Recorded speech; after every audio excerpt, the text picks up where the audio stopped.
Cockroach Janata party தொடர்ந்து முற்றுகையை ஈடுபட்டு வராங்க. ஒரு அசாதாரண சூழ்நிலை போயிட்டு இருக்கு. நாடாளுமன்ற கூட்டத்தொடர் முழுமையாக நடைபெறுமா? அந்த மசோதாக்கெல்லாம் நிறைவேற்றப்படுமா? நாடாளுமன்ற கதவுகள் இழுத்து மூடப்பட்டிருக்கிறது. நீட் தேர்வு என்பது மோசடி தேர்வு என்ற நிலையை அவர்கள் எடுக்காம ஒரு அமைச்சரவை மாற்றினால் மட்டுமே சரியாகிவிடும் என்று காக்ரோச் ஜனதா பார்ட்டி நினைப்பது தவறு. பிரதான் ஒரு டூல் தான் ஒழிய பின்னால் இருந்து இயக்குவது RSS, மோடி கூட கிடையாது. உள்ளாட்சி தேர்தல் கூட EVM பயன்பாட்டுக்கு வர வாய்ப்பு இருக்கு. பயன்பாட்டுக்கு வந்துச்சுன்னா திரும்பி பிஜேபி யாரை நினைக்குதோ அவங்க தான் வருவாங்க. இப்போ நாடு முழுவதும் நீட்டுக்கு எதிரான ஒரு கொதிநிலை போயிட்டு இருக்கு. ஆனால் தமிழ்நாட்டுடைய முதலமைச்சர் அமைதியாக இருக்கிறாரு அப்படிங்கிற ஒரு பார்வை ஏன் பேசாமல் இருக்கிறாருன்னு நினைக்கிறேன். அவர் முதல்வர் ஆகிட்டார்ல, நீ எதுக்கு பேசணும்? இப்போ கண்டென்ட் இல்லாதவரை போயிட்டு நீங்கள் கண்டென்ட் கொடுங்க பேசுங்கன்னா எப்படி பேசுவேன்? ஆனால் அமைச்சர் ஆதவ அர்ஜுனா அமெரிக்கா போல இங்கேயும் ஒரே மாதிரி எஜுகேஷன் பாலிசி வேணும். அமெரிக்கா வேற இந்தியா வேற இல்லையா? அமெரிக்காவில் எல்லாருக்குமே ஒரே மொழி தான். இங்கே ஆங்கிலம் மட்டும்தான் மொழி, தமிழ் மட்டும்தான் மொழியாக இருக்கீங்க. டெமோக்ரஸியை பற்றியே புரியாத ஒரு அமைச்சர். இப்போ தொடர்ந்து முதல்வர் விஜய் அவர்கள் மீது பொறுமையில் பேசுகிறாங்க, அவதூறாக பேசுகிறதுனால தானே நாங்கள் கைது பண்ணுறோம். விஜய் அவதூறாக பேசுகிறது டிஎம்கேன்னு போய் மாற்றி சொல்கிறீங்க. விஜய் அவதூறாக பேசுகிறது தாவேக கட்சியினர் தான் அவதூறாக பேசுகிறாங்க. குதிரை பேர சக்தின்னு சொல்கிறோம். ஏன் ஆளுநர் ஒரு நடவடிக்கை எடுக்க தயங்குறாரா? இல்லை இதை பற்றி விசாரணை கூட நடைபெற மாதிரி? இது மோடியுடைய பிராக்சி கவர்மெண்ட்டுங்க. எப்படிங்க ஆளுநர் நடவடிக்கை எடுப்பார்? இப்போ மோடியினுடைய செயல்பாடுகள்லையும் விஜயனுடைய செயல்பாடுகள் வித்தியாசம் இருக்கா? மோடி பிரஸுக்கு பேட்டி கொடுக்க மாட்டார், விஜய் பிரஸுக்கு பேட்டி கொடுக்க மாட்டார். 60 நாள்ல ஏன் இவ்வளவு விமர்சனம் வைக்கிறீங்க? நீங்க ஒரு விமர்சனம் அஜெண்டாவோட செயல்படுறாங்க என்ன? அப்ப அவனுக்கு 6 வருஷம் டைம் கொடுப்போமா? ஸ்டாலின் ஆட்சியில சட்ட ஒழுங்கு சீர்குலைஞ்சா அதுக்கு மொத்த பொறுப்பு ஸ்டாலின். உங்க ஆட்சியில சட்ட ஒழுங்கு சீர்குலைஞ்சா அதுக்கு தனி மனித ஒழுக்கம் வேணுமாக்கும். தனி மனித ஒழுக்கத்தை பத்தி நீங்க பேசலாமா? உங்களுக்கு ஏதாவது தகுதி இருக்கா அதை பேசுறதுக்கு? இல்ல மக்கள் ஒரு அபரிதமான ஒரு நம்பிக்கை வச்சிருக்காங்க இந்த அரசு. ஏங்க நீங்க வேற ஜோக் பண்ணிட்டு இருக்கீங்க.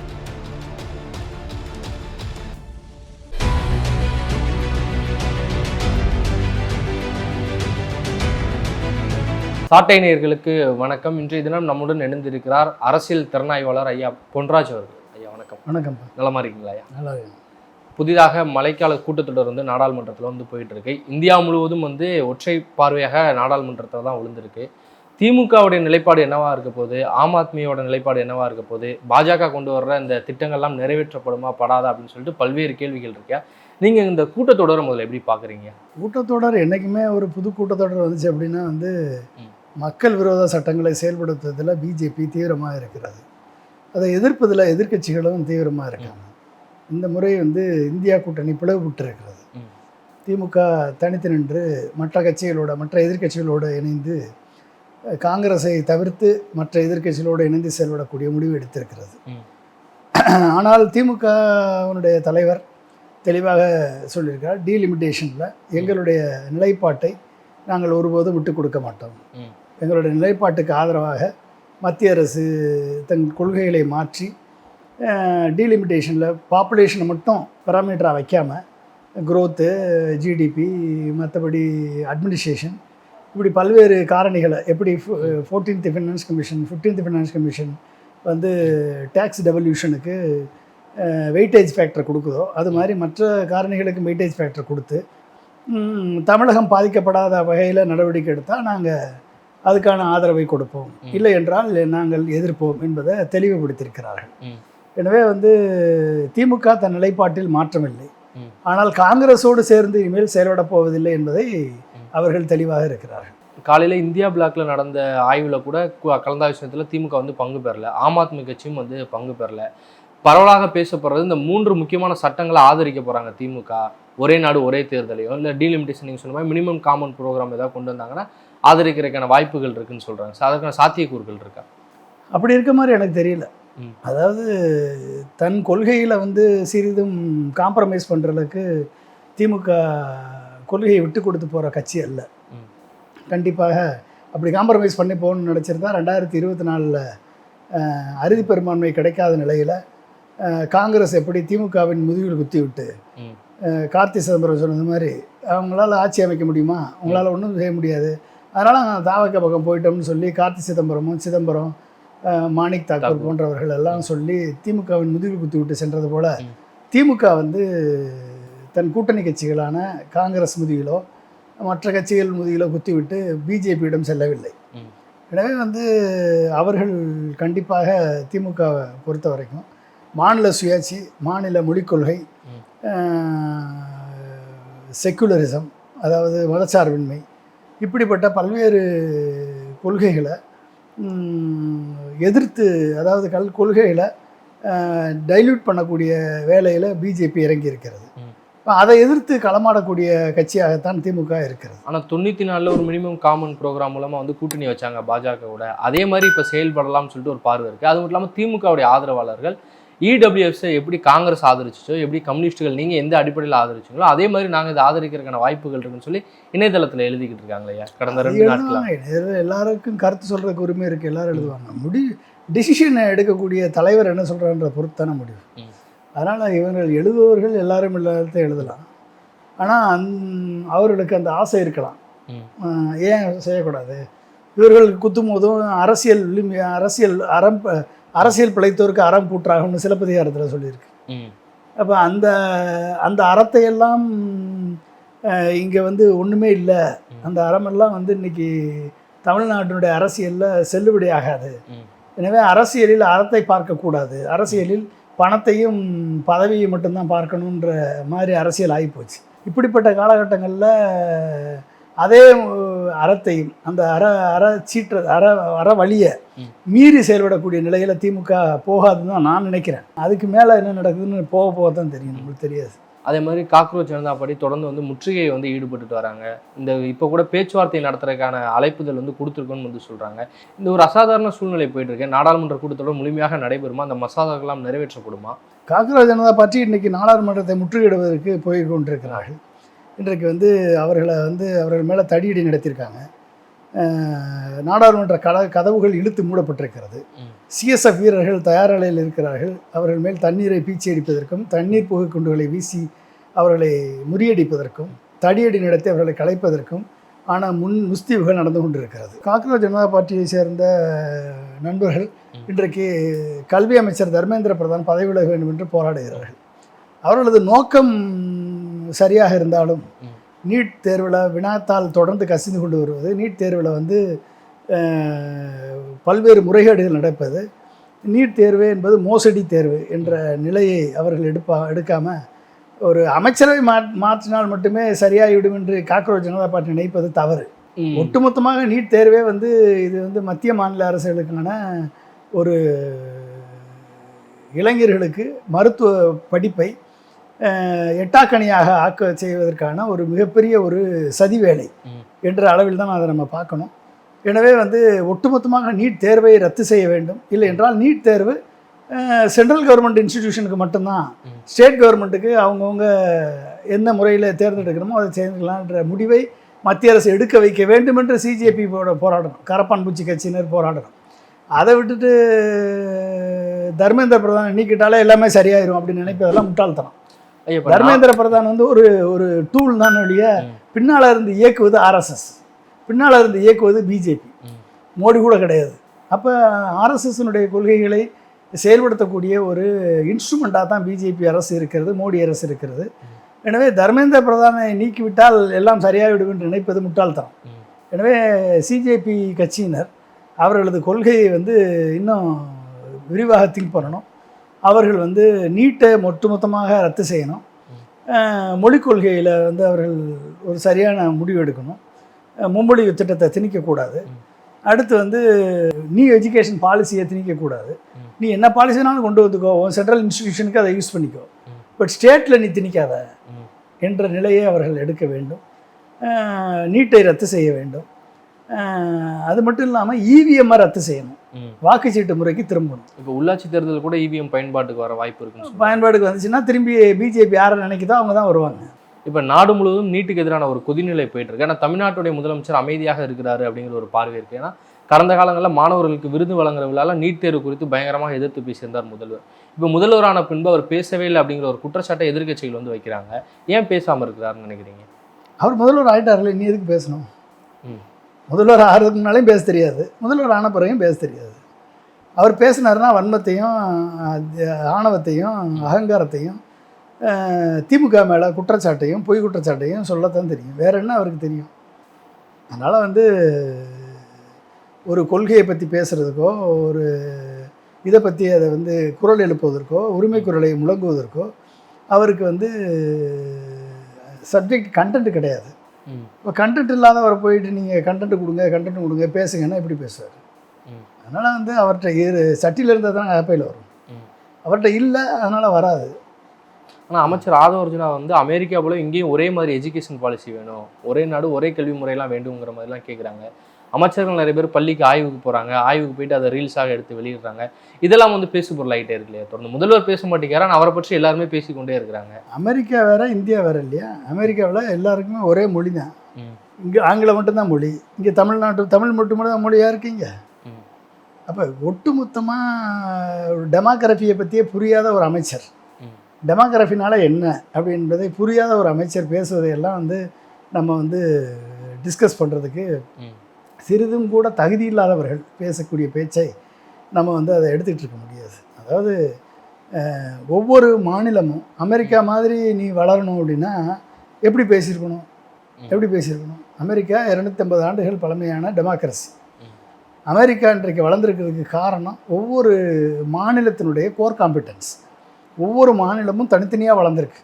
ஒவ்வொரு மாநிலமும் இண்டிபெண்ட்டாக federal structure, true federal structure அமெரிக்காவில் இருக்குது. Cooperative federalism. அப்போ அந்த ட்ரூ ஃபெடரலிசம் இந்தியாவில் இருக்கா? இல்லை. அப்போ மாநிலங்கள் வளர்ந்தால்தான் நாடு வளரும். அப்போ மாநிலங்கள் தனியாக முடிவெடுக்கலாம், மாநிலங்களுக்கு டேக்ஸ் அதிகாரம் உண்டு, மாநிலங்களுக்கு கொள்கை முடிவெடுக்கக்கூடிய அதிகாரம் உண்டு, கல்வி கொள்கை, மருத்துவ கொள்கை, தொழில் கொள்கை, இப்படி முடிவெடுக்கக்கூடிய அதிகாரம் அந்த அமெரிக்காவில் இருக்கிற மாநிலங்களுக்கு உண்டு. தமிழ்நாட்டில் இருக்கா? இல்லை. எல்லாத்தையும் சென்ட்ரல் லிஸ்ட்டில் கொண்டு போய் கன்கரண்ட் லிஸ்ட்டில் வச்சுக்கிட்டு கன்கரண்ட் லிஸ்ட்டில் இருந்து நாங்கள் இருக்கோம், நாங்கள் ஏற்றதான் சட்டம்னு சொல்லி மத்திய அரசு இன்றைக்கு இயற்றி கொண்டு இருக்கிறது. அப்போ அமெரிக்காவை இந்தியாவோடு எப்படி ஒப்பிடுவீங்க? அப்போ நீங்கள் எதை ஒப்பிட வேண்டும் என்ற ஒரு அடிப்படை உண்மை கூட தெரியாத ஒரு அமைச்சர், ஆதவ அர்ஜுனா என்ற ஒரு அமைச்சர் பேசுகிறார் என்று சொன்னால் அதையெல்லாம் வந்து நம்ம வந்து டிஸ்கஸ் பண்ணுற அளவுக்கு நம்ம தரந்தாழ்ந்து போயிட்டோமா என்ன? ஐயா, இப்போ தொடர்ந்து வந்து முதல்வர் விஜய் அவர்கள் மீது திமுகவினராக இருக்கட்டும், அதிமுகவுடைய முன்னாள் அமைச்சர்கள், திமுகவுடைய முன்னாள் அமைச்சர் சொல்லி எதிர்க்கட்சிகள் வந்து சரமாரியாக விமர்சனம் பண்ணிட்டு இருக்காங்க. அதை கைதும் வந்து நடந்துகிட்டு இருக்கு. இதை வந்து எதிர்க்கட்சிகள் வந்து கண்டிக்கிறாங்க. ஆனால் எங்களை வந்து ஒருமையில பேசுகிறாங்க, அவதூறாக பேசுகிறதுனால தானே நாங்கள் கைது பண்ணுறோம். இதை ஏன் கண்டிக்க வேண்டிய தேவை இருக்குது? ஒருவேளை தமிழ்நாடு அரசு இந்த நாகரிக அரசியலை தாண்டி வேறு ஒரு விதமாக போய்கிட்டு இருக்குன்னு பார்க்கலாமா? விஜய் அவதூறாக பேசுறது ஏடிஎம்கே டிஎம்கேன்னு போய் மாற்றி சொல்கிறீங்க. விஜய் அவதூறாக பேசுறது தாவேகா கட்சியினர் தான் அவதூறாக பேசுகிறாங்க. என்ன சார் சொல்லுங்க? நீங்கள் தாவேகாவுடைய மகேஸ்வரின்னு ஒரு விழுப்புரத்தை சேர்ந்த தலித் சகோதரி தான் வக்கீல், அட்வொகேட் ஞானசௌந்தரி.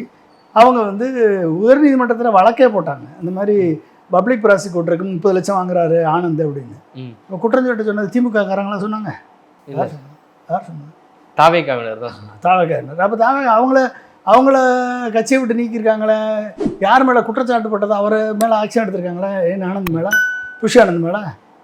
ஆனால் ஊழல் குற்றச்சாட்டு யார் மீது வந்தாலும் நான் பாரபட்சம் பார்க்காம நடவடிக்கை எடுப்பேன்னு சொல்லி அமைச்சர்கள் கண்டிச்சிருக்காரு. குற்றச்சாட்டு வந்திருக்கேன் அப்படின்னு நடவடிக்கையில் உயர்நீதிமன்றத்திலே சொல்லிடுச்சு அந்த அம்மா குற்றச்சாட்டு. அப்போ அதை தன்மையை விசாரிக்கணும்னு என்ன பண்ணணும்? புஷி ஆனந்தை நீக்கணும், அந்த அம்மாவையும் சஸ்பெண்ட் பண்ணணும், புஷி ஆனந்தையும் சஸ்பெண்ட் பண்ணி விசாரணை பண்ணணுமா இல்லையா? அப்போ தானே தூயாச்சு அது. சரி, ஒரு எம்எல்ஏ மேலே ஒரு பாலியல் குற்றச்சாட்டு வந்துச்சு, அந்த எம்எல்ஏவை நீக்கினாங்களா? இல்லை, துணையாக இருந்தாருன்னு சொல்லிட்டு துணையாக இருக்காருன்னு சொல்லி வந்துச்சுல, அந்த எம்எல்ஏ மேலே ஏதாவது ஆக்ஷன் எடுத்தாங்களா? இல்லை சார். அது ஆனால் முகாந்திரம் இல்லை, குற்றச்சாட்டுகளாக தான். உங்கள் மேலே குற்றச்சாட்டு சொன்னால் முகாந்திரம் கிடையாது. உங்கள் மேலே எதிர்ப்பு குற்றச்சாட்டு சொன்னால் எல்லாரையும் முகாந்திரம் இல்லாமல் அரெஸ்ட் பண்ணுவீங்களா? நீங்கள் ஃபேஸ்புக்கில் எழுதுனா அரெஸ்ட் பண்ணுறீங்க, ட்விட்டரில் எழுதுனா அரெஸ்ட் பண்ணுறீங்க, யூடியூப்பில் பேசினா அரெஸ்ட் பண்ணுறீங்க, எல்லா முகாந்திரத்தோட அரெஸ்ட் பண்ணிட்டீங்களா நீங்கள்? சரி, ஒரு எம்எல்ஏ வந்து பேரம் பேசிட்டாங்க, குதிரை பேரம் நடத்திட்டாங்கன்னு புதிய தலைமுறை பத்திரிகையாளர் விஜயன் மேலே நடவடிக்கை எடுத்தீங்க. எதை வச்சு நடவடிக்கை எடுத்தீங்க? பேரம்னா என்னது? பேரம்னா நேருக்கு நேராக உட்காந்து 2 பேரும் சேர்ந்து பேசுறது தானே பேரம்.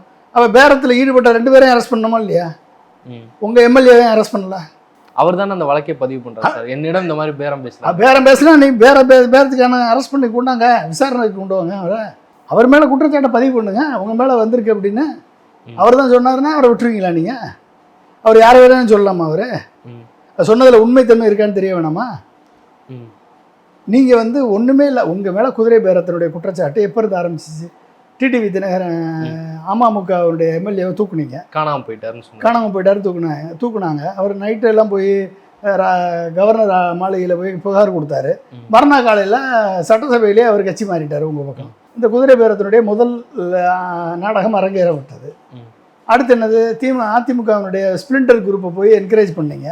என்கரேஜ் பண்ணி அவங்களுக்கு மாலை போட்டு அவங்களுக்கு பொக்கே கொடுத்து அவங்கள வந்து நீங்கள் வந்து 6 அமைச்சர்கள் பதவி தரேன், பாளைய தலைவர் பதவி தரேன்னு சொல்லி அவங்கள வந்து குதிரை பேரத்தில் ஈடுபட்டு சோபா அனுப்பி அவங்கள கூப்பிட்டீங்க. அப்போ குதிரை பேரம் நடந்துச்சா இல்லையா? அதனால 5 எம்எல்ஏக்கள் உங்கள்கிட்ட வந்தாங்களா? இப்போ 7 எம்எல்ஏக்கள் வந்திருக்காங்களா இல்லையா உங்கள்கிட்ட? அப்போ இந்த குதிரை பேரம் நடத்தினா உங்கள் மேலே எந்த ஆக்ஷன் கிடையாது. ஆனால் பதவியை ராஜினாமா பண்ணிட்டு தானே போய் இணைகிறாங்க. ஆமாம், குதிரை பேரம் நடந்ததுனால தான் வந்தாங்க. வைகோ போட்டு உடைச்சார. வைகோனுடைய எம்எல்ஏக்களை ரிசைன்மெண்ட் வர சொல்லுங்கள், 2 பேரையும் நான் வந்து அதே சீட்டில் நிற்க வச்சு நான் ஜெயிக்க வைக்கிறேன் அப்படின்னு சொல்லி சொன்னார்னு சொல்லி வைகோ போட்டு உடைச்சாருல. குதிரை பேரத்தினுடைய அச்சு ஆணி வேற. அடுத்து எம்ஆர் விஜயபாஸ்கர் பேட்டி கொடுத்தாருல, அவங்க எங்களை அப்ரோச் பண்ணுறாங்க, எங்களுக்கு அதனுடைய ஆஃபர் நல்லா இருந்துச்சு, அட்ராக்டிவாக இருந்துச்சு. மறுநாளே நான் அப்படி பேசலன்னு சொன்னார். மறுநாள் அங்கே வாயில் முதல்ல என்ன வருதோ அதுதாங்க உண்மை. மறுநாள் நான் பேசலைன்னு சொல்கிறது என்ன அர்த்தம்? அதுக்கு பேர் என்ன அர்த்தம்? அதுக்கு பேர் பச்சவந்தித்தனம்.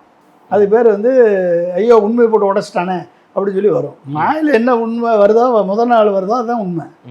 அப்போ அந்த குதிரை பேரத்தில் ஈடுபட்டு பேரை கெடுத்து தமிழ்நாட்டில் இதுவரை இல்லாத ஒரு கலாச்சாரத்தை, குதிரை பேர கலாச்சாரத்தை உருவாக்கி தன் கட்சியை காப்பாற்றுவதற்கு, தனக்கு ஆதரவளித்த கட்சிகளை மதிப்பிழக்க செய்வதற்கு பின்னால் குதிரை பேரத்தில் ஈடுபட்டு தன் கட்சியை காப்பதற்கான வேலையை முழுசாக செஞ்சு கொண்டிருக்கக்கூடிய இந்த ஜோசப் விஜய் எப்படிப்பட்ட ஒரு தன்னுடைய இதை வந்து மக்கள் வந்து நம்ம மேலே வந்து கெட்ட பேர் உருவாயிருச்சு, இதை காப்பாற்றணும்னா நம்ம திரும்பி ஒரு குற்றச்சாட்டை சொல்லணும்னு சொல்லி சபாநாயகரை நீக்க பண்ண போகிறாங்க, அதுக்காக ஒரு எம்எல்ஏவை கூப்பிட்டாங்கன்னு சொல்லி உப்புச்சப்பு இல்லாத, எந்த விதமான காரணம் இல்லாத, அடிப்படை உண்மை தெரியாமல் ஏதோ ஒரு குற்றச்சாட்டை சொல்லி இப்போ 15 பேர் அரெஸ்ட் பண்ணி வச்சுருக்கீங்க.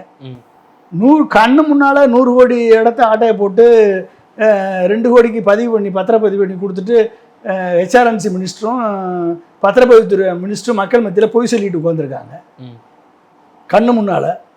இது வரைக்கும் திமுக காப்பாற்றி வச்சுருந்த அந்த இடத்த இன்றைக்கி நீங்கள் வந்து வந்த உடனே ஒரு சின்ன அமைச்சர், சின்ன பையன், ஒரு வயசில் குறைந்த வயசுலேயே இந்த அளவுக்கு ஊழலுக்கு ஆதரவாக நிற்கக்கூடிய ஒரு அமைச்சராக வச்சுக்கிட்டு அமைச்சரவையில் கண்டினியூ பண்ணிவிட்டு அவங்க மேலே எப்படி விசாரணை நடக்கும்? ஆனால் அதிகாரிகள் தான் அங்கே குற்றம் பண்ணியிருக்காங்க, உடனே அவங்க சஸ்பெண்ட் பண்ணியிருக்காங்க. அதிகாரி எப்படி குற்றம் பண்ணிட்டாங்க? குற்றம் பண்ண அதிகாரி எனக்கு தெரியாதுன்னு சொல்கிறேன். எப்படி தெரியாது? தெரியாமல் போகும். எப்படி தெரியாமல் போகும்? 3ஆம் தேதி 2ஆம் தேதி அப்ஜெக்ஷன் ரைஸ் பண்ணுறாரு. 3ஆம் தேதி அவர் வந்து எல்லா பேப்பரையும் ரெடி பண்ணி வச்சுட்டு அவர் லீவில் போயிட்டார். லீவில் போனவருக்கு பேப்பர் ரெடி பண்ணி வச்சுட்டு லீவில் போனவருக்கு பதவி உயர்வு கொடுத்துருக்கீங்க. மதுரை உயர்நீதிமன்றம் மண்டையில் கூட்டுச்சுல்ல, உங்களை மண்டையில் ஹெச்ஆர்என்சி மினிஸ்டர் மண்டையில் கூட்டுச்சுல்ல. வந்து கையெழுத்து போட்டவனை மட்டும் பிடிச்சிருக்கியா? ஏற்கனவே எல்லா பேப்பரை ரெடி பண்ணி வச்சுட்டு போயிருக்கேன், அவனுக்கு பதவி உயர்வு கொடுத்துருக்கியா? அவன் மேலே ஏன் ஆக்ஷன் எடுக்கலன்னு கேட்டுச்சா இல்லையா? அப்போ யார் இதில் இன்வால்வ்டு? அப்போ எல்லாத்தையும் பேப்பரையும் ப்ரிப்பேர் பண்ணி வச்சுட்டு லீவில் போன ஆளுக்கு பதவி உயர்வு, வந்து கையெழுத்து போட்டவன் ஒருத்தன், லீவில் போனவன் ஒருத்தன், கடைசியில் சொத்தை மாற்றிட்டீங்க. இதை கண்டுபிடிச்சி உயர்நீதிமன்றம் அதை கேன்சல் பண்ணுது. இது வரைக்கும் அதை குற்றச்சாட்டா இது ஏன்டா அப்படி பண்ணீங்கன்னு கேட்டவன் மேலே ஒரு 10 பேர் மேலே கேஸு. இது வரைக்கும் சொத்தை வித்தவன் மேலே கேஸை காணும், சொத்தை வாங்கினவன் மேலே கேஸை காணும். 3 பேரும் அரெஸ்ட் ஆகலாம், எல்லாருமே தலைமறைவாக இருக்கேன். என்ன கவர்மெண்ட் நடக்குது? இல்லை, அவர் தூய்மையான சக்தின்னு முதல்வர் சொல்லிக்கிறாரு. நான் முன்னாடியே சொன்னேன், அமைச்சரவை கூட்டத்தில் இந்த மாதிரி யாராவது ஊழல் குற்றச்சாட்டு இருந்தால் யார் என்னன்னு பார்க்க மாட்டேன். கண்ணு முன்னால் இத்தனை சொல்லிட்டேன். அதாவது முதல்வர் ஏன் இதை கண்டி காணாமல் போறாருன்னு எடுத்துக்கலாம். முதல்வரே ஊழல் குற்றச்சாட்டில் இன்வால்வ்டு. அப்புறம் எப்படிங்க அவர் நடவடிக்கை எடுப்பார்? அவரே தூய சக்தி இல்லைல்ல, அவரே பேர சக்தி தானே, அவர் எப்படி நடவடிக்கை எடுப்பார் சொல்லுங்க சார்? இல்லை, நம்ம குதிரை பேர சக்தின்னு சொல்கிறோம். திமுகவும் ஆளுநரிடம் போய் கம்ப்ளைண்ட் பண்ணியிருக்காங்க. டிடிவி தினகரன் முதலே அவர் கம்ப்ளைண்ட் பண்ணார். அதிமுக கம்ப்ளைண்ட். ஏன் ஆளுநர் ஒரு நடவடிக்கை எடுக்க தயங்குறாரா? இல்லை இதை பற்றி விசாரணை கூட நடைபெற மாட்டேங்குது. இது மோடியுடைய பிராக்சி கவர்மெண்ட்டுங்க. எப்படிங்க ஆளுநர் நடவடிக்கை எடுப்பார்? மோடியினுடைய பிராக்சி கவர்மெண்ட்டு தான் தவேகா கவர்மெண்ட்டு. ஆளுநர் எப்படி நடவடிக்கை எடுப்பார்? நீங்கள் ஒரு பிஜேபியினுடைய ஒரு ஒரு ஸ்டாண்டர்ட் ஆப்ரேட்டிங் ப்ரொசீஜர் என்னன்னு உங்களுக்கு தெரியணும். முதல்ல அவங்க யாரை பற்றி சொல்கிறாங்களோ அதுக்கு அகென்ஸ்டான வேலையை அவங்க செஞ்சுருப்பாங்க. சப்போஸ் ஒருத்தவங்களை பற்றி குற்றச்சாட்டு சொல்கிறாங்கன்னு வச்சுக்கோங்க, அந்த குற்றத்தை அவங்க செஞ்சுருப்பாங்க, அதை பழிய தூக்கி இன்னொரு ஆள் மேலே போட்டுருவாங்க. மோடியினுடைய ஸ்டாண்டர்ட் ஆப்ரேட்டிங் ப்ரொசீஜர். அப்போ குதிரை பேரத்தில் ஈடுபடக்கூடாது, குதிரை பேரத்தை நான் ஒருபோதும் ஊக்குவிக்க மாட்டேன்னு சொன்னவர் யார்? அர்லேக்கர் சொன்னாரா? சொன்னார். குதிரை பேரம் தான் நடந்துச்சு. அப்போ இதை ஊக்குவிச்சு தானே இருக்கார் அவர். அப்போ சொன்னது ஒன்று செய்கிறது ஒன்று. குதிரை பேரத்துக்கான அத்தனை கம்ப்ளைண்ட்டுக்கும் ஏதாவது ஒரு ஆக்ஷன் எடுத்திருக்காரு அவர்? ஒன்றும் எடுக்கலை. அப்போ என்ன அர்த்தம்? அப்போ இது மோடியினுடைய பிஜேபியினுடைய இது வந்து ப்ராக்சி கவர்மெண்ட்டு தான் திரு விஜயுடைய கவர்மெண்ட்டு. அப்போ அந்த கவர்மெண்ட்டை நீங்கள் வந்து எப்படி வந்து நடத்துவாங்க சொல்லுங்க. இப்போ மோடியினுடைய செயல்பாடுகள்லையும் விஜயனுடைய செயல்பாடு வித்தியாசம் இருக்கா? மோடி ப்ரெஸ்ஸுக்கு பேட்டி கொடுக்க மாட்டார், விஜய் ப்ரெஸ்ஸுக்கு பேட்டி கொடுக்க மாட்டார். மோடி வந்து நான் ஆட்சிக்கு வந்தால் லஞ்ச லாவண்யம் இருக்காது, ஊழல் இருக்காது சொன்னவர் மோடி. ஆனால் எலக்ட்ரல் பாண்டை கொண்டு வந்து கிட்டத்தட்ட 12,500 கோடி ஊழல் பண்ணவர் மோடி அப்படின்னு சொல்லி சுப்ரீம் கோர்ட்டை டிக்ளேர் பண்ணுச்சு. எலக்ட்ரல் பாண்டே மோடி ஊழல் தான் அப்படின்னு சொல்லி பண்ணுச்சு. 24 லட்சம் கோடியை வந்து கார்ப்பரேட்டுக்கு அள்ளி கொடுத்து ஊழல் பண்ணவர் மோடி. 7.5 லட்சம் கோடி வந்து ஊழல் பண்ணி ஊழல் பண்ணிச்சுன்னு சிஏஜி அறிக்கை சொல்லிச்சு. ஒரு கிலோமீட்டருக்கு 10 கோடி ரூபா போட வேண்டிய ரோடுக்கு 250 கோடியை செலவழித்து ஊழல் பண்ணவங்க அப்படின்னு சொல்லி சிஏஜி அறிக்கை சொல்லிச்சு. இத்தனை ஊழல் பண்ணவங்களை வந்து ஊழல் இல்லாத அரசை கொடுக்குறேன்னு சொல்லி சொல்லலையா மோடியை பற்றி? இப்போ இங்கே என்ன வாழுது? இங்கே என்ன வாழுது? ஆனால் மக்கள் எல்லா இடத்துலையும் ஊழல் குற்றச்சாட்டு தொடர்ந்து வந்துகிட்டே இருக்கு. மக்கள் என்ன கேட்குறாங்கன்னா 60 நாள்ல ஏன் இவ்வளவு விமர்சனம் வைக்கிறீங்க? நீங்க விமர்சனம் அஜெண்டாவோட செயல்படுறாங்க எல்லாரும். அப்போ அவனுக்கு 6 வருஷம் டைம் கொடுப்போமா? 6 வருஷம் டைம் கொடுப்போமா? 6 மாசம் கொடுங்கன்னு சொல்றேன். 6 மாசம் எதுக்கு கொடுக்கணும்? சட்டம் ஒழுங்கு வந்தவுடனே நான் வந்தவுடனே தூக்கி நட்டமாக நிறுத்திடுவேன்னு சொன்னது யாரு? விஜய் தானே. உன் ஆட்சியில் ஸ்டாலின் ஆட்சியில் சட்டம் ஒழுங்கு சீர்குலைஞ்சா அதுக்கு மொத்த பொறுப்பு ஸ்டாலின். உங்கள் ஆட்சியில் சட்டம் ஒழுங்கு தீர்வுந்தா அதுக்கு வந்து தனி மனித ஒழுக்கம் வேணுமாக்கும். தனி மனித ஒழுக்கத்தை பற்றி நீங்கள் பேசலாமா? உங்களுக்கு ஏதாவது தகுதி இருக்கா அதை பேசுறதுக்கு? இல்லை, ஒரு தனிப்பட்ட வாழ்க்கைக்குள்ள நம்ம எப்படி சார்? இல்லை, அதான் தனி மனித ஒழுக்கத்தை பற்றி நீங்கள் எப்படி பேசுவீங்க? அவர் ஒரு முதலமைச்சராக தன்னுடைய மக்கள் ஸ்டாலின் ஆட்சியில் நடந்துச்சுன்னா அதுக்கு வந்து சட்டம் ஒழுங்கு ஃபுல்லாக பொறுப்பு ஸ்டாலின். உங்கள் ஆட்சியில் நடந்தால் தனி மனித ஒழுக்கம் வேணுமாகும். இப்போ அவங்களுக்கு வந்தால் உங்களுக்கு வந்தால் ரத்தம், அவங்களுக்கு வந்தால் தக்காளி சட்னியா? என்ன எப்படி நீங்கள் அதை இது பண்ணுவீங்க சொல்லுங்க பாப்போம். அப்போ என்ன அர்த்தம்?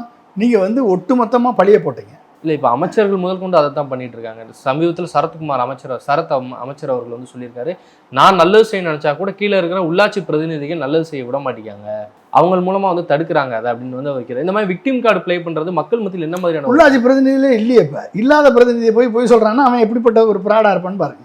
இப்போ வந்து கிராமப்புறத்தில் தேர்தல் நடந்துச்சு, நகர்ப்புறத்துக்கு தேர்தல் நடந்துச்சு. கிராமப்புற தேர்தலில் இருக்கக்கூடிய பிரதிநிதிகள் யாருமே பதவியில் இல்லை. அப்போ எப்படி உள்ளாட்சி பிரதிநிதிகள் வந்து இது பண்ணுவாங்க? அப்போ பொய் சொல்கிறேன்னு அர்த்தமா இல்லை ஆச்சா இல்லையா? அப்போ யார்கிட்ட பொய் சொல்கிற நீ? இல்லை, இவ்வளோ தைரியமாக ஏன் சார் அதை சொல்கிறாங்க? அது மக்கள் முட்டாள்னு நினைக்கிறாங்க, வேற ஒன்றும் இல்லை. மக்கள் முட்டாள்கள் என்ன சொன்னாலும் ஏற்றுக்குவாங்கன்னு நினைக்கிறாங்க.